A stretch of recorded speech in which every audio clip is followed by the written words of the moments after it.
Hey there and welcome to this ProFlows quick tip. I am Cameron, and today I'm going to toot my own horn here for the analog glitch pack I've got available over on motionscience.tv. If you haven't checked out the analog glitch pack, it's a pack that myself and another guy, Ryan Feigard, put together to give you elements that you can use in your motion design or edits. They're really awesome elements, and I want to show you how you can use them in a really simple way. So what I've got here is the pack is brought in part two. There's part one and part two, but I brought in part two for this example. And I'm just going to bring in a few of them, just show you how powerful they are. Okay, so we're going to bring one of them in here, and we're just going to drag it in here, and we're just going to preview this. These are 4K elements, and this is a 1920 by 1080 comp.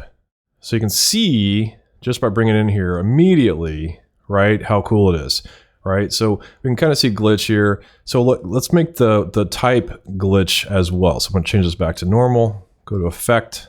My favorite way to do this is displacement mapping, select the analog glitch 36, and then just bump the values way up here.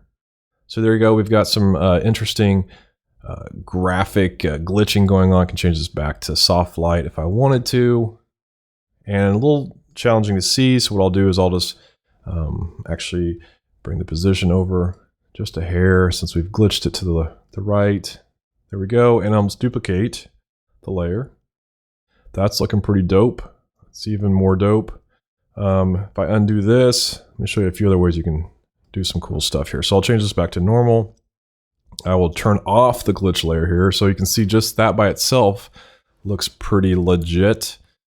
Change it from, I'm just going to replace 36 with 37. You can see it gives it a little bit different look there. Let's try 38. Let's bring 38 in. Let's see what that looks like. Even more serious type glitching. That's pretty cool as well. Something I could do with this is I could go in, I could maybe set like a keyframe. Let's set a keyframe here. Maybe bring down the amount just a hair. Something like that. Go to the beginning here and just crank it way up. Something like that. So maybe it transitions on. And let's see how that looks.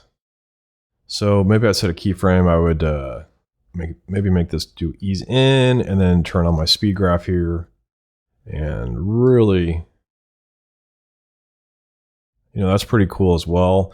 Like I said, again, you could turn this back on if you wanted to. You could make this like a soft light, an overlay. There's all different ways you could do this. Really increase the transparency, maybe bring down the transparency of this one. You get the idea. So that is how you can use the analog glitch elements. I've had a lot of people ask me, like, how would you use these things? I really am interested in them, but I just don't know how I'd use them. This is just one very simple example of how you could use these elements. If you like this quick tip, I would invite you to check out ProFlows Plus over at motionscience.tv. We've got lots of techniques, trends, workflows, techniques that are way more involved than just this. There's full-on lessons, series of lessons that teach you things like glitching. So I invite you to check it out. That's all I got for you today.